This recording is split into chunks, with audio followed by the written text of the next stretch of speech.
I'm a chief, I'm an Indian. I go to war with any man. My voice is like an instrument. I'm in the game, they on the bench. So that mean I'm in the field. I tell a bitch don't touch me, but believe I'm about to cop a pill. Pop the pill. Feeling like an astronaut. Started from the bottom, baby. Now look at me at the top. That bass go boom, boom, boom, boom. Coming out the gut. That 808 boom, boom, boom, boom. You feel the aftershock. It's feeling like an earthquake. My pocket got the snarf face. I'm blue face, honey, bitch. I want them in the Hey everybody, hey, welcome to the Two Dumb Yinzers. This is episode 161, Mike. Oh, it's going to be a banger today. There's no lack of material for today's show. No, there is not. Oh, you got an echo on your end there, bud. What's that? I hear an echo on your end. An echo? Yeah, I hear my voice coming through. Still echoing? Let me see. Yeah, I can still hear me. Huh. I hear Never nothing had that out of the before. ordinary.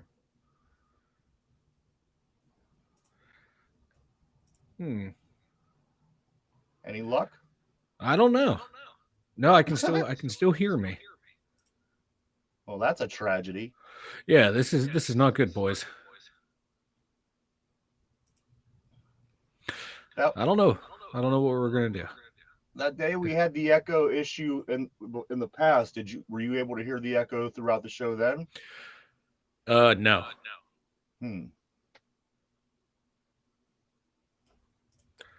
See, I don't know. This is what happens when the Steelers lose. The rails show goes off the rails in the first 20 seconds. When the Steelers lose, we all lose. Isn't that the truth? Yeah, I'm hearing me. I have no answer for that, man. Me either. I don't know what's going on. Let's just do this. Let's just bang out this episode and figure out what the hell's going on later. Yeah. So everybody, welcome back. Welcome to the Two Dumb Yinzers. This is Monday morning. This is episode 161. We had mad sports over the weekend. I got so much here I want to talk about, Mike.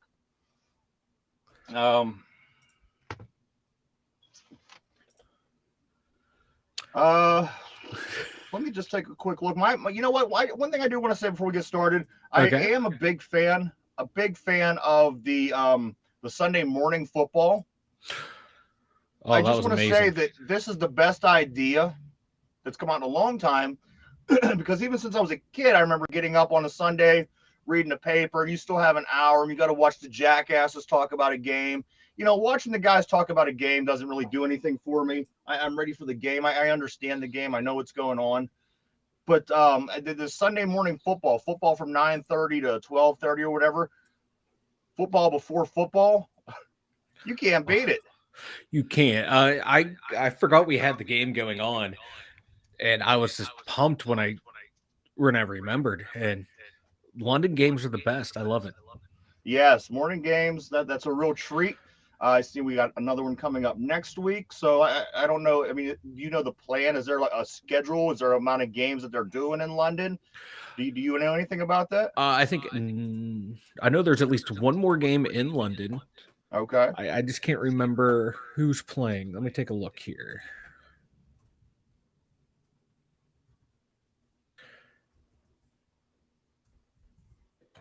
Almost typed in 2023. Jesus. Let's see. At the end of the month, we'll have. Shut up. October 30th, we have the Denver Broncos versus the Jacksonville Jaguars. October 30th. Mm-hmm. New Orleans Saints in Green Bay. That's when? This coming week? They're coming up. Oh, Jesus.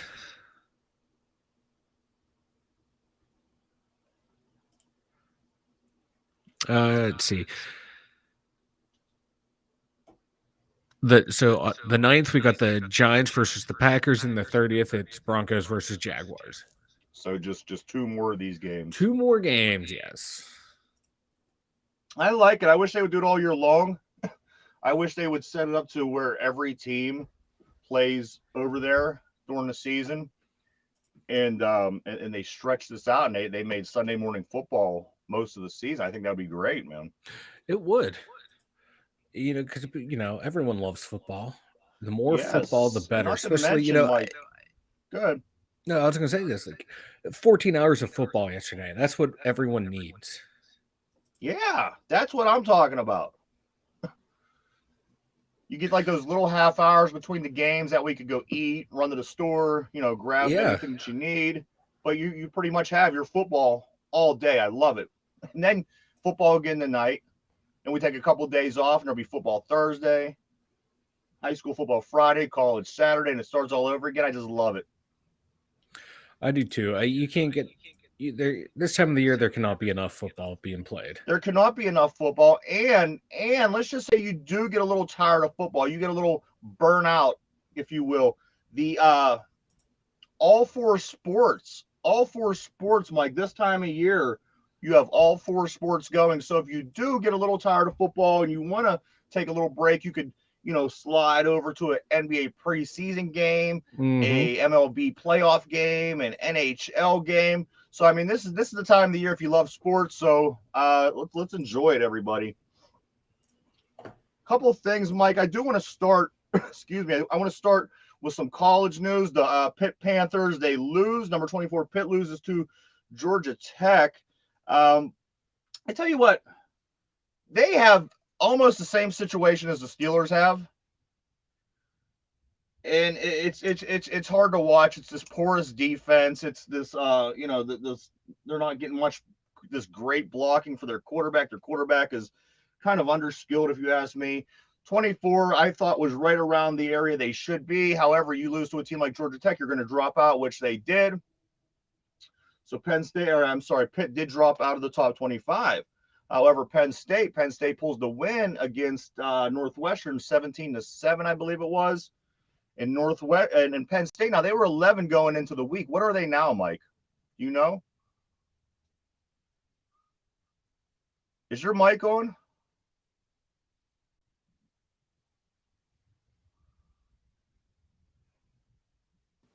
All right, Penn State is at number 10. Number 10? Yeah, sorry. I was trying to fix the echo. Apparently, we're just going to have to soldier through this episode with the echo. But yeah, Penn State survived Northwestern. Do you still hear the echo? Yeah, I still hear it. It's a slight echo. But there you have that. You were saying that Penn State next week plays Michigan? Yeah, they play Michigan, and it's going to be a tough game. Michigan has always been a tough opponent for Penn State. And we always it seems like we always lose to them. I only remember like a handful of victories against Michigan. Yeah, Michigan's usually really good, man. It's a good franchise. Good college, Good franchise. Well, some of these colleges, that's what they are, man. They're absolutely. They're minor league teams. Unfortunately, there was a person yesterday, who got the person fell. They fell at Acrisure Stadium after the football game, the Steelers-Jets game. They fell and they had passed away. I didn't catch the name, but I did see that the person was from my hometown, considerably younger than I am. I don't know who they are, but they were from my hometown. It was what fell down the escalators? Yes. Yeah, those escalators they literally are no joke. Old Three Rivers, they had the escalators turned off one year. It was raining so bad. Walk down, I fell down on these first, and did you really? Yeah, so that stuff's no fun. I feel bad for those people. That's just rough. Pirates win 1 out of 3 over the weekend. Friday they lose to the Cardinals 2-1. Saturday they lost 13-3, and yesterday they salvaged the game. They won 7-5. In the meantime, Albert Pujols, he has, I believe, 701 home runs. He had another home run over the weekend against us. And I believe that he's tied. He's tied with Babe Ruth all time in the RBI category. Nice. Penguins lose on Saturday. They lose to the St. Louis Blues 3-1. They got Detroit tonight, 7:30. Check that out. Some more Red Wings Penguins preseason. One quick note. I can't wait. Regular season's almost here. Yeah. One quick note. Crosby, Malkin, and Letang. They've been together for 17 years. It's the longest serving trio in major sports history, Mike. That's in America. Insane. It is insane. But with salary caps and free agencies and trades and this and that, to have three guys, that caliber staying on one team. And imagine if they would have kept Fleury around. That would have just been even more amazing. It would have been more like this is what happens though when you have a superstar that's going to take less money so other people are able to stay. Because Crosby, oh my God, he signed that 10-year, $87 million contract to average the 87 a year for his number and all that stuff. The Penguins are lucky that this guy is like superstitious. Yeah, because he could have blown out that contract. He could be like, no, I want 10, 15 mil a year. And he's like, no, I'll take the 8-7. And that way we can keep signing more people. Some more bizarre news from the weekend before we really touch into football here. Everybody might have seen on Friday or Saturday, I want to say Saturday, for whatever reason, Antonio Brown decides to show up as Pecker to mere strangers. It looked like he was in a swimming pool, perhaps, and for whatever reason, he decides to pull his junk out and show everybody. Now, is this, at what point, what's it going to be? I mean, you're really insignificant anymore. You're not in any league. You're not a player. People are going to start not caring about what you're doing. So, you know what? Do whatever you want to do, Antonio, because like I said, I think here shortly, you're going to lose a lot of people. People are going to lose interest in you. They are. This guy just needs to go away.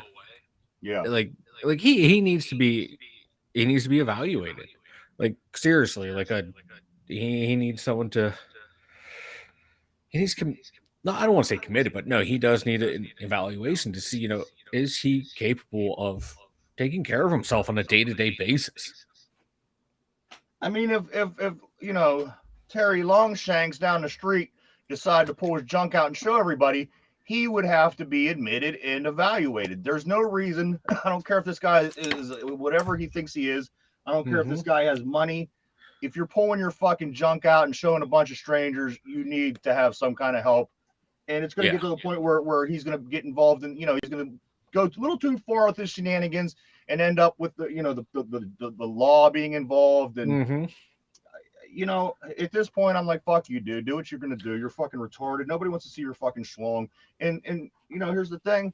Anybody else that would do that would be admitted. They would be arrested, arrested, evaluated. I'm so over Antonio Brown. I don't give two shits what he does anymore. No. You're insignificant. You're irrelevant. You're nothing. Yeah, you had an NFL career and you threw it away. You're a fucking loser. And he fell to the 6th round due to behavior. So this is not all the it's not all the hits to the head that brought this out. He's been like this. Remember, even before, I think it was before the perfect hit him, he was calling himself Mr. Big Chest and giving himself weird names, referring to himself in the third person by those nicknames. People were wondering what the hell he's talking about. I don't know. But he's a nut. He is a nut, and like I said, people need to just quit paying attention. It's like now he's just doing shit to get attention. So now should be the time when we pay the least amount of attention to him. Exactly. Antonio Clown. There you have it. That's what he is. DK Metcalf was involved in a little side story from his game with the Seattle Seahawks over the weekend. My man had to take a fucking shit, and So what happened? I didn't catch the whole thing. I seen him on the cart getting taken away. I seen the comment that he made, which was, we'll get into the comment in a second.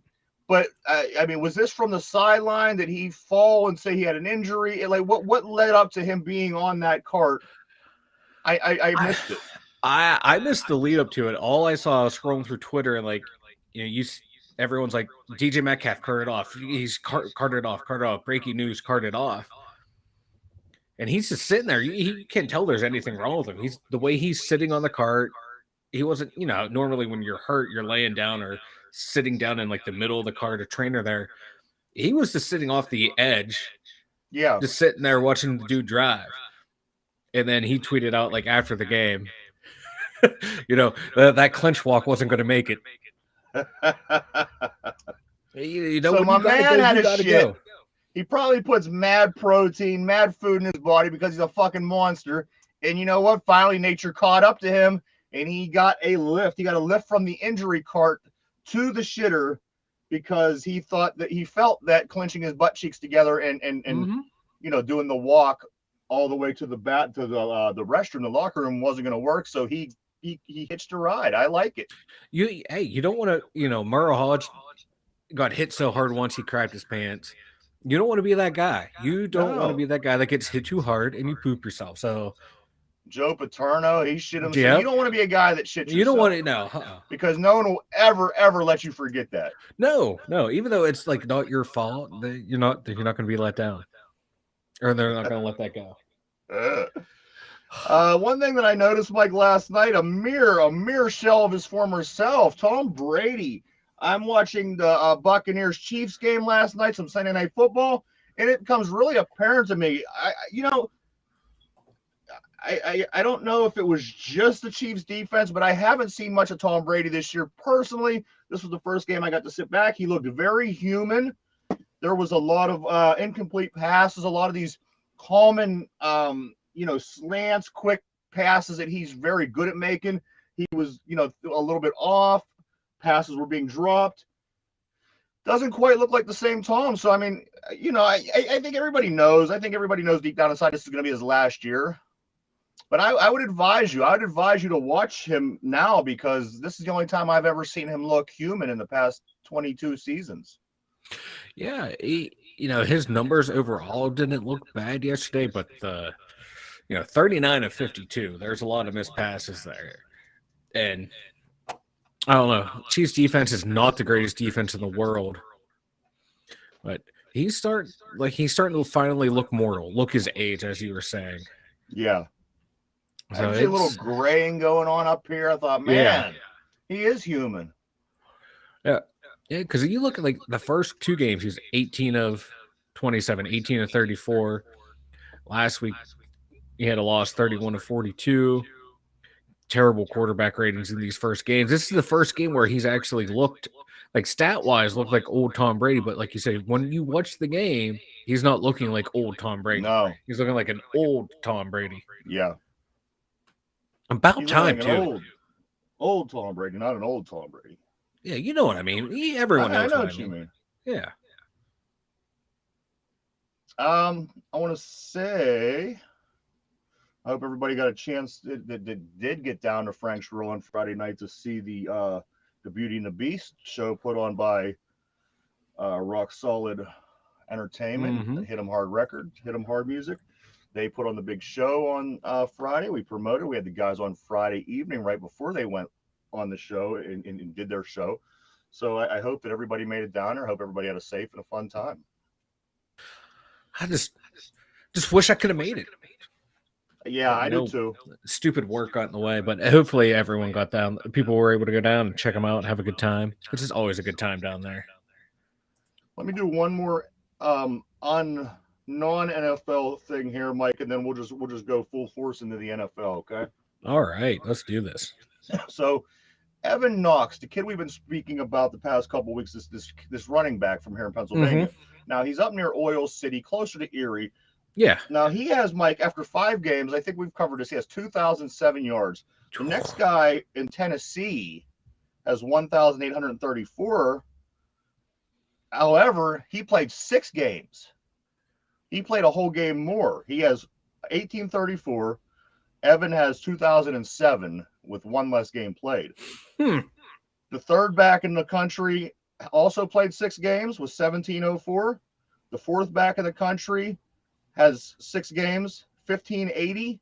And then finally, a kid from somewhere in Ohio has 1574, all with 6 games. So the 4 people behind him in the country rushing have all played one more game than he played. Man.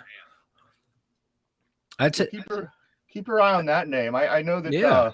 I think I seen that he was down at Acrisure Stadium for the Pitt game on Saturday night. Maybe maybe a little talk, a little, Hey, I would like it. But keep your eye on him. He's only a junior, Mike. that's insane.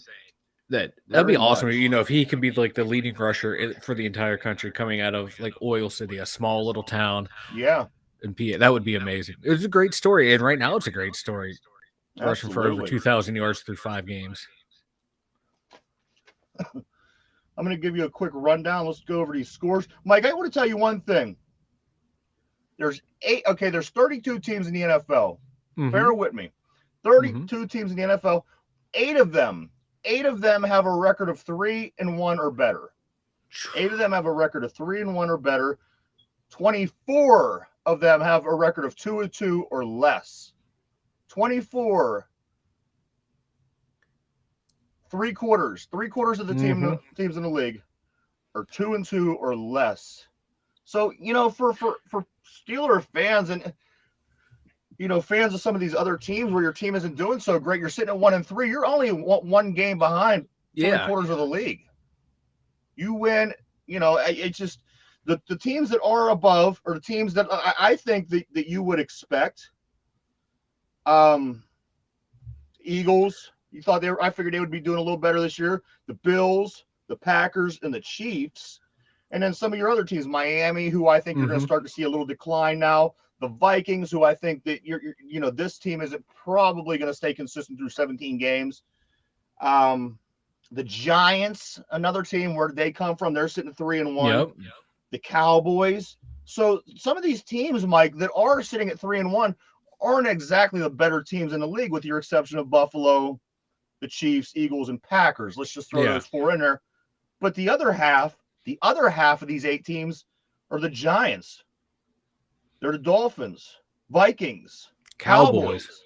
So, just we'll talk about us in a second, but as far as all these other teams, it's still anybody's game. Mm-hmm. Whether your team has the abilities, the skills, the whatever to do it.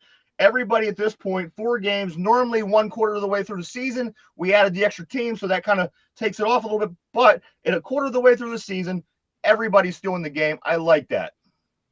I do too, and that's the way the league is designed. This is what the NFL wants. They want parity. They really don't want the super teams. They want everyone to have a chance every given Sunday, because are you really going to watch if your team's going to get destroyed? If you're not a diehard, diehards are going to watch. If you're just a casual fan, I have a rooting interest for the team, but it's not like my passion. Like, it's for us. We love the NFL, we love the Steelers. But for people like, hey, I like the Steelers. They win, they lose, they lose. If your team has a chance to at least compete, you're more inclined, if you're that casual fan, all right, I'm going to sit down and watch, see if the team I kind of root for is going to play. And more eyes on the product. That's what the NFL wants. They want parity. They want every team to be in it, because it's going to drive those ratings up, because your team's going to have a chance. And that's all any fan wants, your team to have a chance. If your team has a chance, you're going to sit down and watch the game. Absolutely. Let me start on Thursday's game. We all remember the Tua game, Miami and Cincinnati. Cincinnati won that one 27-15.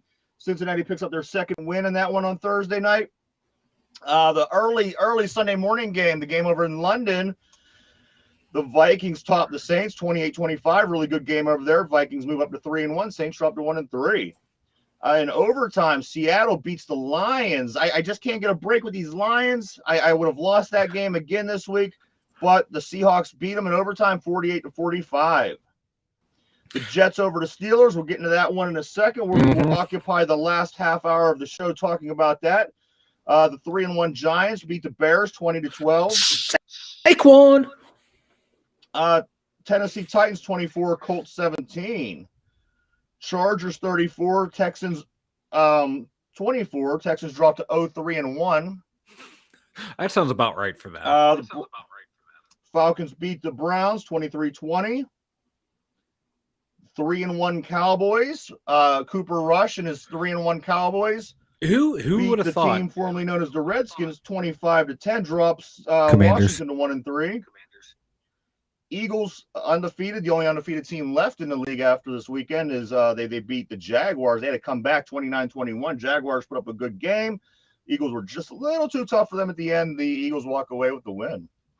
The Bills and the Ravens, another crazy game. I think that that could have went either way. 23-20, the Buffalo Bills win. I didn't see the game per se. However, I did see some of the conversation afterwards. Why did Harbaugh decide to do this? Why did we do that? I want to go back and watch this game because it seems like it was a great one. They Buffalo were 23, up. Baltimore 20. They were up in this. Let them come back in. Cardinals 2-2. The 500 Cardinals beats the Panthers 26-16 in Carolina. The Raiders get their first win of the season, 32-23 over the Broncos. Packers win in overtime, 27-24 over the Patriots. Packers go 3-1. Patriots drop to 1-3. They're only win of the year coming against the Steelers. I just love how the Broncos went out of their way to get Russell Wilson, and this is what they're getting, 2-2. It just cracks me up. Yeah, I mean, in their defense, Seattle's sitting at 2-2. Last night, the game, Chiefs and Buccaneers. We spoke about that a little bit earlier with Tom Brady. The Chiefs were just too much. They were just too much. 41-31. I knew once the Chiefs reached 40 points, there was not going to be enough time for the Buccaneers to come back. Bucks dropped to 2-2. Chiefs go to 3-1. Big game tonight, Monday Night Football. We got the 2-1 Rams against the 1-2 49ers.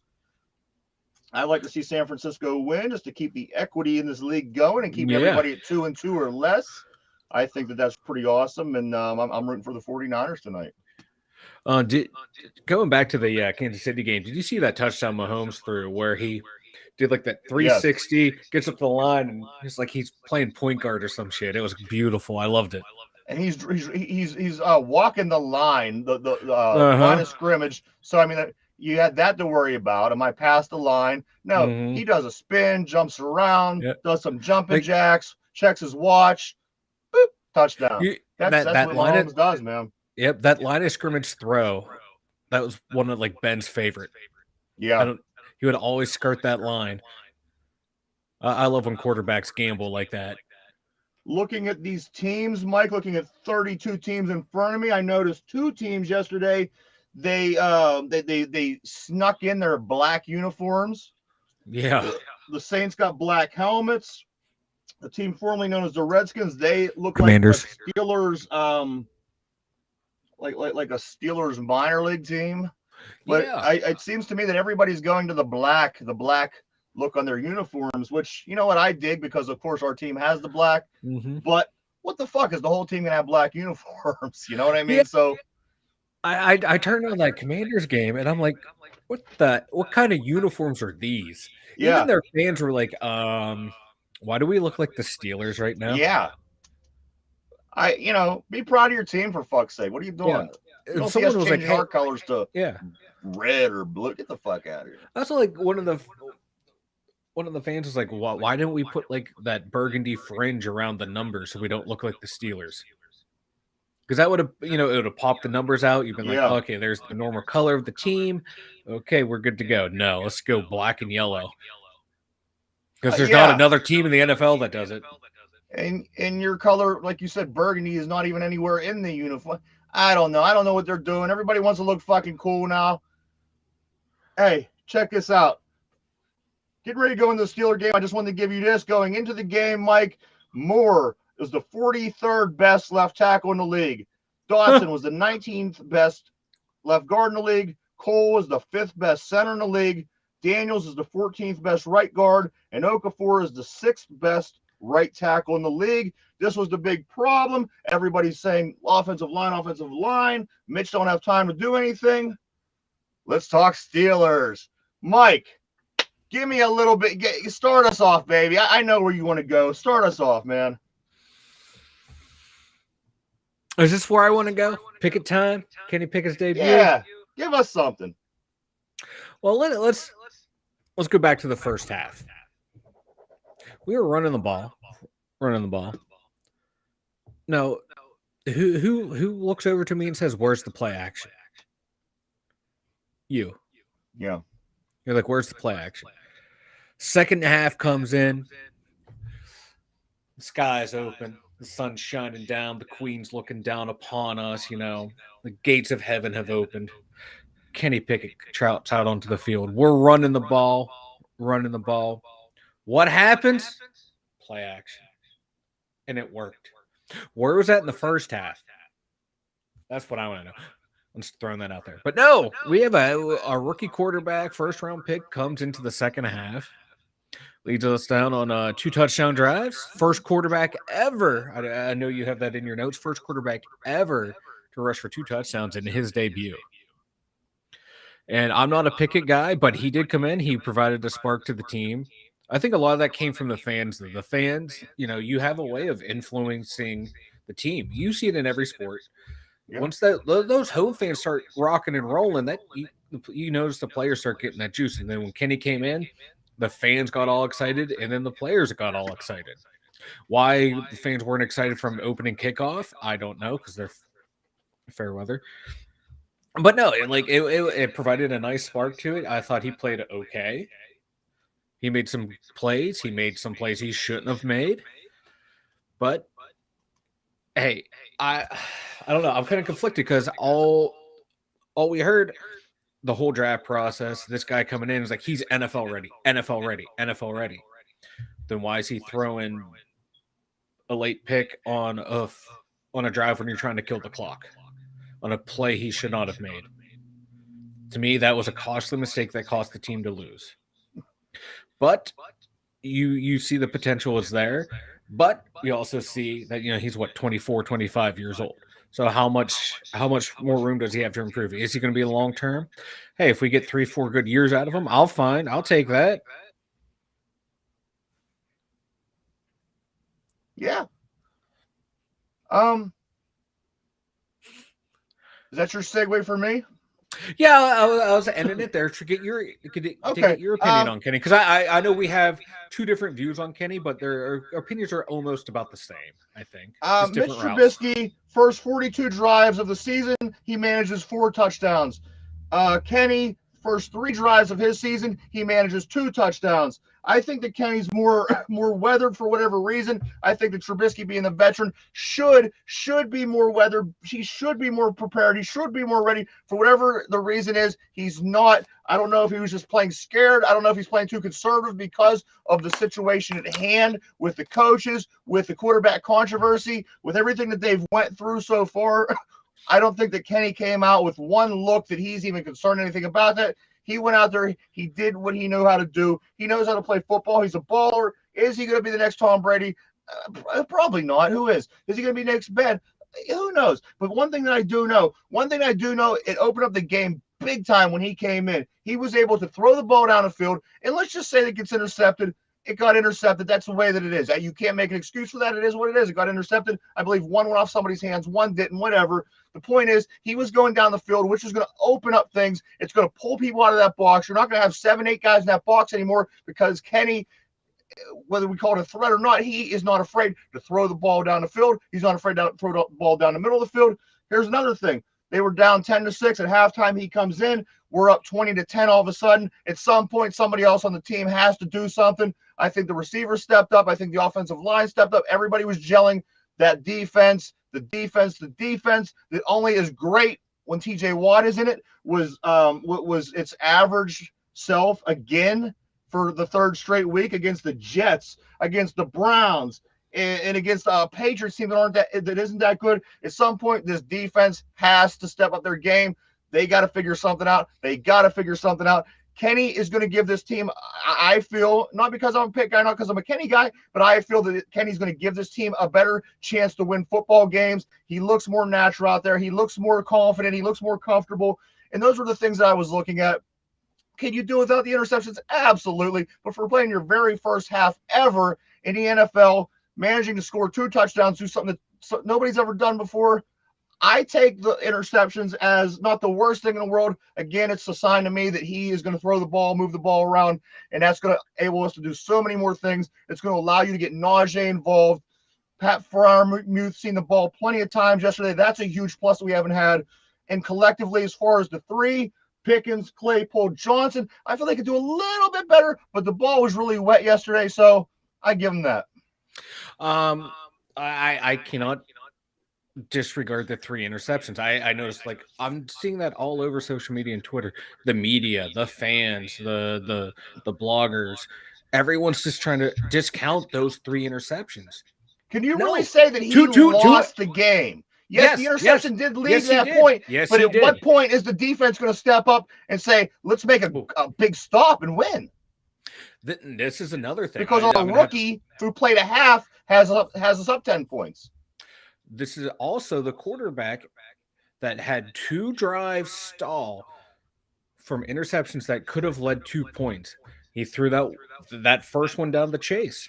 Yeah, Chase should have fought for the ball, but hey, throw a better ball. Don't give the DB to make a play on it.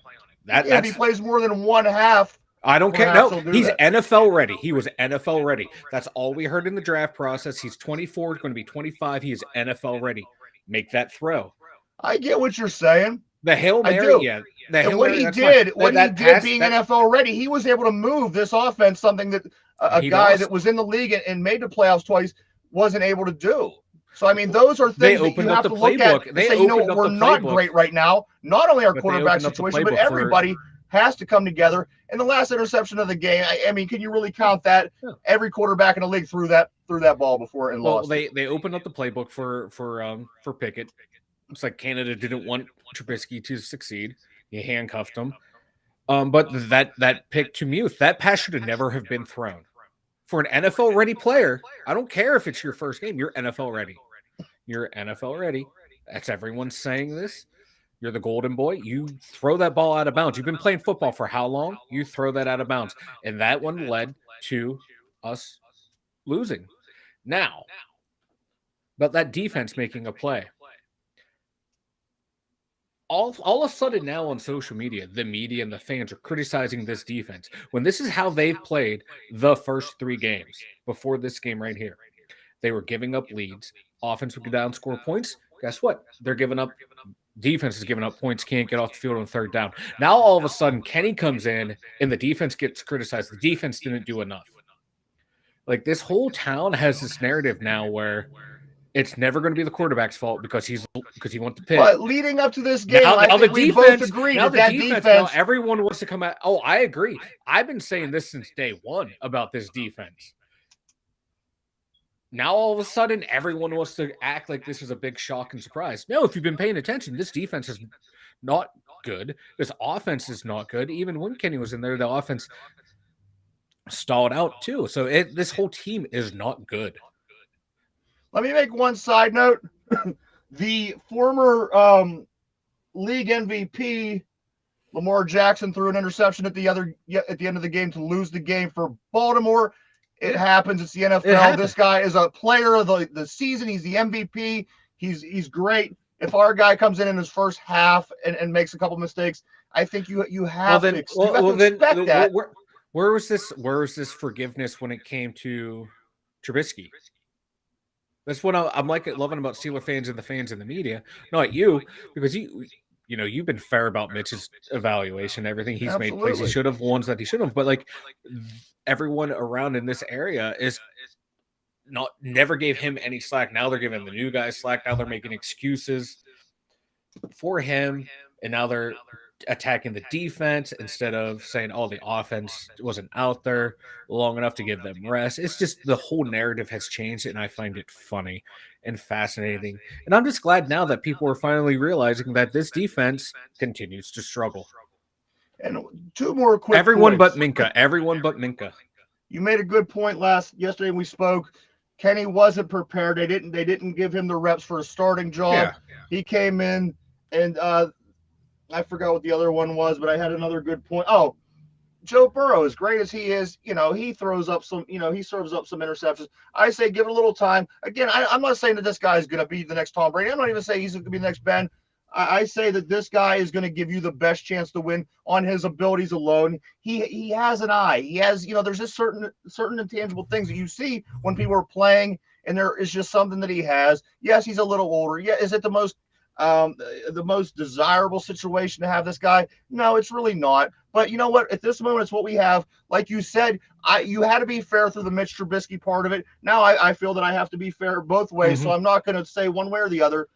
I like one guy better. I feel that he's a little bit more prepared for whatever reason. I don't think the first guy should have been that tight on the leash. I think they should have gave him a little bit more, or if he was just playing scared, that needed to change. Over the first 3 weeks, they should have pulled him aside, said, "This is what we're going to do, Mitch. You got to get the ball down the field. Even if it's a pass that you want back, you have to get everybody out of that box. Otherwise, you're never going to be able to run the ball."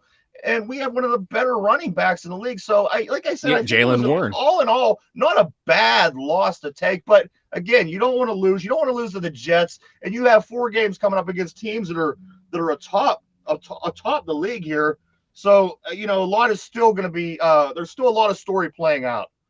Yeah, there's one thing I want to touch on here. Why do I feel more excited when I see Jaylen Warren running than I do Najee? Like I like Najee. He has a little bit more of a chip on his shoulder right now, and he runs a little harder, I think. I think so too. Like I was listening on the radio. I forget. It might have been Stan Savran and Pursuit on TV morning show. They were saying how I forget who it was. Like when when Warren runs. Okay, the hole's supposed to be here. That's where I'm running. I'm either making the hole or I'm running through the hole that's there. Where Najee's like, I want to make a play instead of taking what's given. And now is his foot still hurting, or is he still gun shy from last year? That offensive line being, he had to break all those tackles in the backfield. So is he kind of shook and still trying to, shake that off of that mindset of, hey, this line's better than last year. They can make holes for me. I just have to trust what I'm seeing. And I don't know if he's trusting what he's seeing right now. And that's kind of disconcerting too, because, that was the first round pick we used on him, and if he's going to keep running the way he is, it's going to be like a wasted pick. And I don't want to say that because he's a beast. He has all the potential in the world to be a top 5 running back. I don't know how much the quarterback can adjust to this. The running back, they have a play. They take the ball, they run into a hole. There's not much you could do. You go, you try to make your own play. Now, the quarterback, you see a difference between the way that Mitch handled the line and the way that Kenny handled the line. I think again, it just seemed like Mitch was scared. But again, I don't know if that's because he was only given so much room. But this line obviously is going to be a thing moving forward. We're going to have to draft appropriately. Oh, yeah. Who do you think? I just think, Mike, to myself, on offense, I wasn't disappointed with much. I mean, obviously you got to score more than 20 points. You're not going to win many games scoring less than 20 points in the NFL. It's just not going to happen. I didn't see any steps backwards with the offense, as I was saying. The defense, though, every week I still see this team moving backwards. And you said to me earlier, 3 guys should be on that front line. Who are they, Mike? Ogunjobi. Wormley. And Leal. I couldn't agree more. These 3 guys are playing the best defensive line right now out of everybody we got. Not Clam Hayward, not Alu. I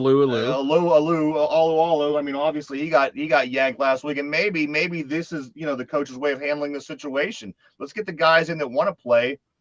Let's kind of go around the horn here. Let's start on the defense. The defensive line. What do you give the defensive line yesterday for a grade, Mike? D. Yeah, because there are so many options where running lanes were this there. Yeah, for the most part.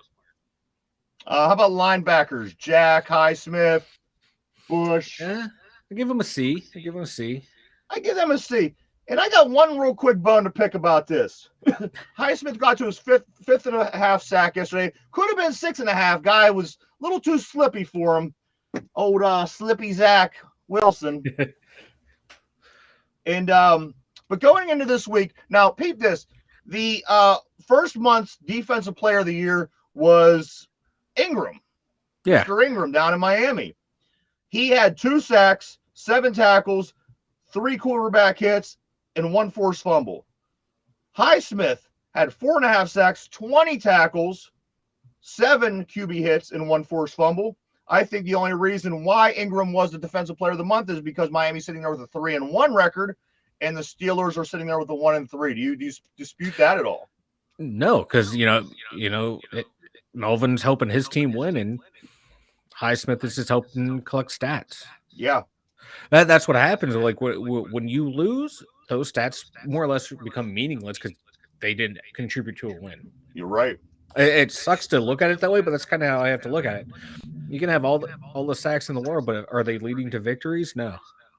So you give the linebackers, the collective linebackers, a C is what you're saying. Yeah. All right, so we got a D on the line. We got a C at the linebacker. Let's go back one more level. What about our DBs, which include Minka? Witherspoon wasn't there yesterday, so Arthur Millette was in there more. You've seen him a lot in the game. What do you give these DBs, man? Edmonds. Let's go like a B minus. I think you have to go with a B just because of what Minka did. Oh, right? Wilson he was 18 of 36. Yeah. There were a couple, oh my God, like 4 passes over 20 yards. Yeah. But you're getting no pressure up front, man. Not much you can do. But Minka, he's the only one on this defense that has been solid all season long. He had that pick that was almost a pick six that led up to a touchdown. He had that play on the goal line where a blade of grass separated him, making that stop. I tell you what, you see that a lot this weekend. It coming down to an inch in most games. Yeah.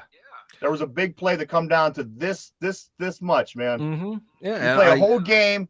You work a whole career. You lift a lot of weights. You do a lot of grass drills, a lot of running, and the game comes down to this. Yeah, I love it. I love football. Yeah. Yeah, but so anyone from Mike. I'm sorry, go ahead. I was gonna say anyone who wants to criticize Minka Fitzpatrick, you're insane. Oh, you're out of your mind. Like this guy, like if he's out of position, I guarantee you the reason why he's out of position because he noticed someone else out of position and was thinking they're gonna attack right there, so let me cover for it. This guy made so many heady plays this game. It was nuts.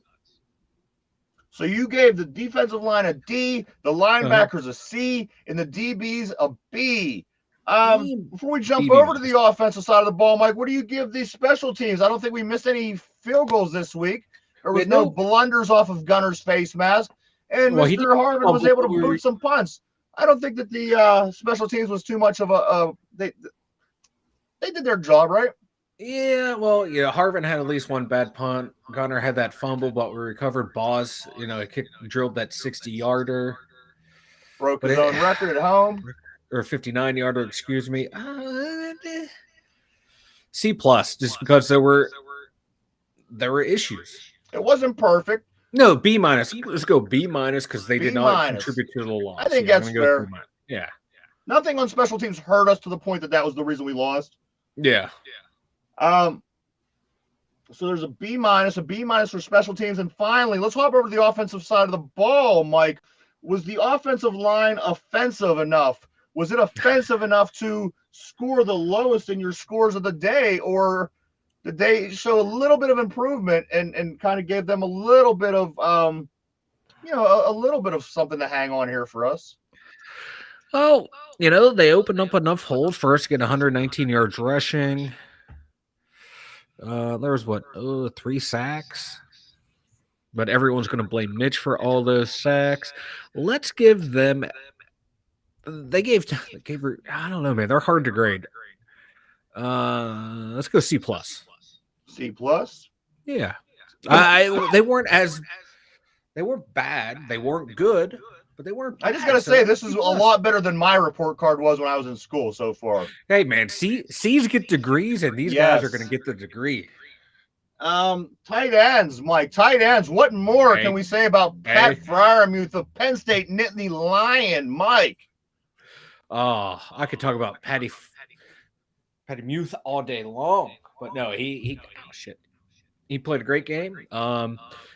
Gentry had that nice 1 year catch on Kenny's first pass. We're all going to remember where we were for that pass. It's a beautiful throw, beautiful catch.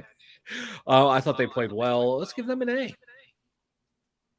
Yeah, There's not much more they could have done from the tight ends. Yeah. Running backs, Mike. Running backs. You spoke a little bit about the backs earlier on. What are we going to give? What are we going to give Najee Harris and Jalen Warren, Mike? What are we going to give them? C. Yeah. C. Not much, so Najee had average overall to this point. He had 74. He had 74 yards. Jalen had 18 on 3 carries. So that's just not the worst game rushing ever. No, a step in the right direction. Yeah, from where we were. Mm-hmm. Yeah. And finally, Mike, what? Well, no, let's we got receivers. What am I thinking? We got receivers.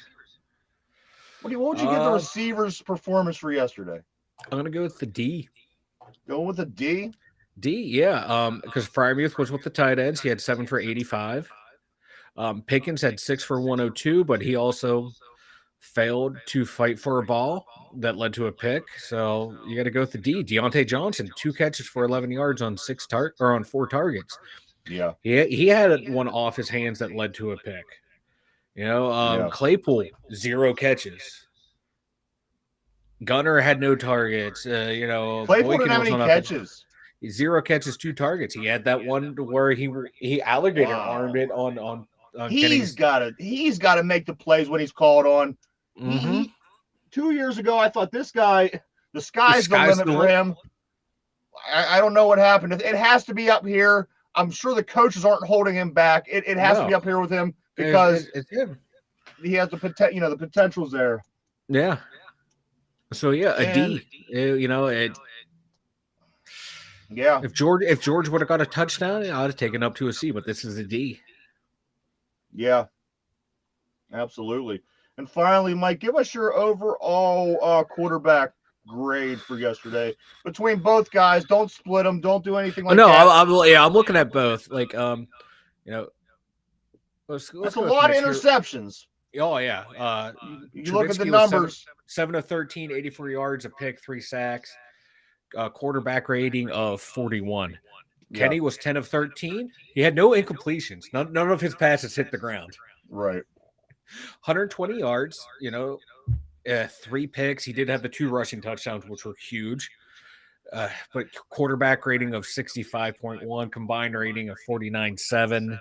It was not a good day passing because your receivers failed you other than Pickens and Fryermuth. Everyone else let you down, so that you're going to have a bad day as a quarterback, and that's just going to have to be a D. And that's, if Kenny doesn't come in and score those 2 rushing touchdowns, it would be an F. Absolutely. I want to give them a higher grade because, like a lot of those, I know earlier on I wasn't bailing out the quarterbacks, but their picks though off hands of people. But hey, you got to put Mitch and Kenny had to put the balls in better places. Right. That's what sucks about those. Receivers failed you, but could you have placed the ball a little bit better? Maybe Absolutely. Not. But overall, my dad always taught me when I was a kid. He said, if the ball touches your hands, you should catch. You got to catch. Yeah. Which I agree with, and I know that it's not reality all the time. I understand that things happen. I think your grades are very fair. I'm not going to go and rebut any of them, Mike.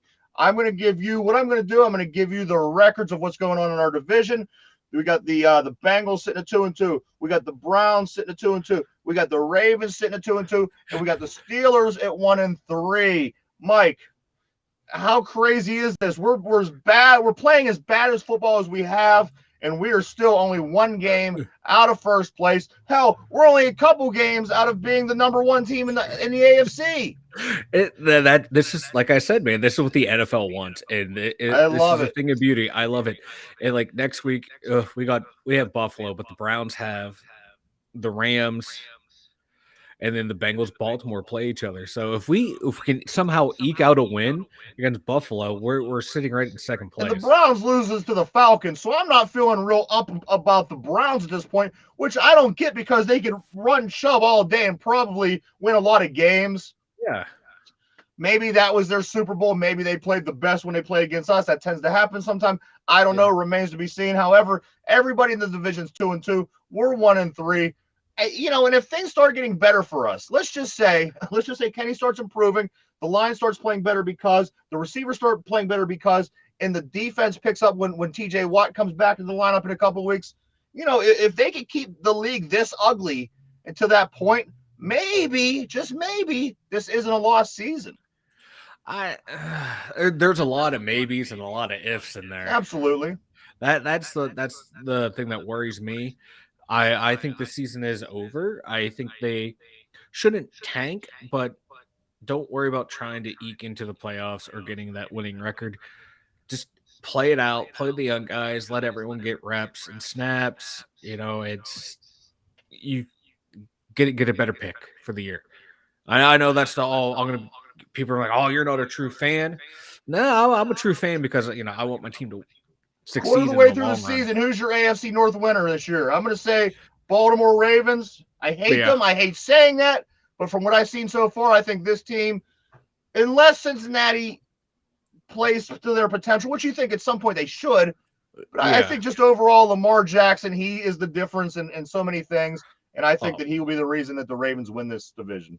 Me too. I think Baltimore's going to run away with it. Mike, why don't you go and tell everybody about the website? TwoDumbYinzers.com. You head over there. You have links to Spotify, Anchor, YouTube. We have our email on there. We have links to the merchandise store. Everything you need to know. Two Dumb Yinzers is right over there at TwoDumbYinzers.com. All right. So there you go. Everybody check us out every day, 5 days a week here on YouTube and over on Spotify. Like Mike said, Mike, do you want to, we got enough time for a quick trivia? Let's do a quick trivia. All right. So how well do you know thy enemy? This week turns to Buffalo Bill trivia. Bill trivia, Mike. Are you ready? I am ready. All right. Here we go. Which former Bills running back was also a member of a world record sprint relay team while going to the University of Southern California? Let me read it one more time. Which former Bills running back was also a member of a world record sprint relay team that while going to the University of Southern California? And the time starts now. Everyone should know this one. This is everyone should know the answer to this one. He was an actor, I believe, as well. This one's in the bag. Let me hop in the Bronco. Go for a quick drive. All right. So the question of the day, Buffalo Bills question. Which former Bills running back was also a member of a world record sprint relay team while going to the University of Southern California? Mike, of course, the answer is the Juice. Nordberg. O.J. Simpson. Is that your final answer? That's my final answer. O.J. Simpson is Mike's final answer. Let's see if that's right. Which former Bills running back was also a member of a world record sprint relay team while going to USC? Mike says it's O.J. Simpson. The correct answer is... Come on now. Come on. Come on.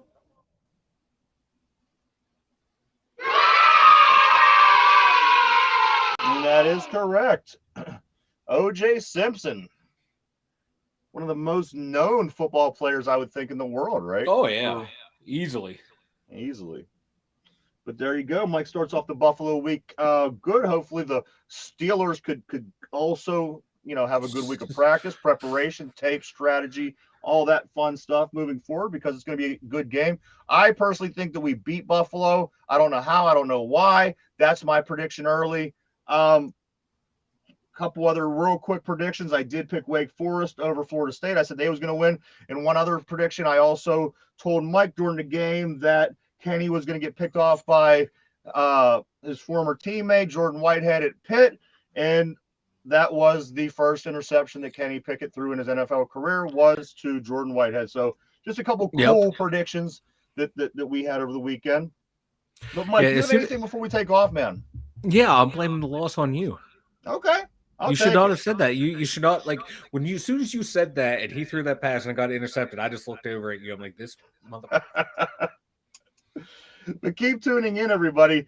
We are on all 5 days of the week, as always, Monday through Friday from 11 a.m. to 12 p.m. here on YouTube.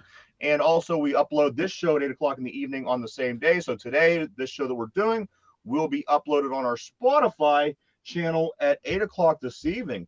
Keep tuned in this week. We have a lot of stuff going on. We have more Dahmer talk as we're making our way through the Netflix special Dahmer. I have some interesting notes we're going to talk about. Also, some things here that I got to get on Mike about. And maybe even we might be creating our own day.